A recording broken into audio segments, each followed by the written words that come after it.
ஈஸியாக எப்படி saree box fold பண்ணுறதுன்னு பார்க்கலாம். சென்டர் பிளேட் எடுத்து நான் திருப்புற மாதிரி ஒரு திருப்பு அப்படி திருப்பிட்டு கையிலே ஒரு ப்ரெஸ்டாக ஒரு அயன் மாதிரி கொடுத்துக்கோங்க.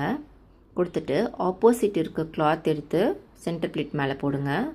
ரெண்டு சைடுமே ஈக்குவலாக இருக்க மாதிரி பார்த்துக்கோங்க.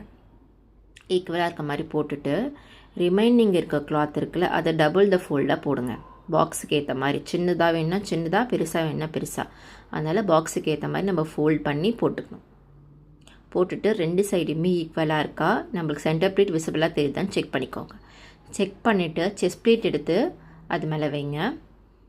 வச்சுட்டு நம்ம பாக்ஸுக்கு உள்ளே கரெக்டாக செஸ்ட் பிளேட் இருக்கணும். அதுக்கு ஏற்ற மாதிரி நம்ம மெஷர்மெண்ட் எடுத்துக்கோங்க. மெஷர்மெண்ட் எடுத்துகிட்டு அதை பக் வச்சு ஃபிக்ஸ் பண்ணிக்கோங்க.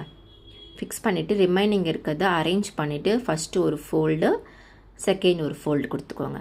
கொடுத்து நீட்டாக அரேஞ்ச் பண்ணிக்கோங்க. அரேஞ்ச் பண்ணிவிட்டு ரைட் சைடு இருக்க கிளாத் எடுத்து இந்த பக்கம் செஸ்ட் பிளேட் மேலே வைங்க. வச்சுட்டு நெக்ஸ்ட்டு லெஃப்ட் சைடு இருக்கிறதும் வைக்கணும். ஸோ அது ஃபஸ்ட்டு மெஷர் பண்ணிக்கலாம். மெஷர் பண்ணிவிட்டு பண்ணும்போது நம்மளுக்கு ஈக்குவலாக வரும். மெஷர் பண்ணிவிட்டு நெக்ஸ்ட் லெஃப்ட் சைடு இருக்கிறதும் இந்த சைடு போட்டுடலாம். போட்டுட்டு சாரீ அப்படியே ஒரு திருப்புங்க. சாரீ அப்படியே திருப்பிட்டு சாரீ ஒரு ரீஅரேஞ்ச் கொடுங்க. ஃப்ளீட்டெல்லாம் ஒழுங்காக வச்சுட்டு ரீஅரேஞ்ச் கொடுத்துட்டு பல்லு ஃப்ளீட்டை வந்து டபுள் த ஃபோல்டாக இந்த பக்கம் ஒரு ஃபோல்டு டபுள் த ஃபோல்டாக போட்டு பின்னாடி சேஃப்டி பின் வச்சு செக்யூர் பண்ணிவிடுங்க. அவ்வளோதாங்க, சிம்பிளாக saree பாக்ஸ் ஃபோல்ட் ஓவர். இதை கவரில் பேக் பண்ணி கொடுத்துருங்க. இதேமாரி நீங்கள் லேர்ன் பண்ணிக்கணுன்னா நம்ம கிளாஸில் ஜாயின் பண்ணிக்கோங்க.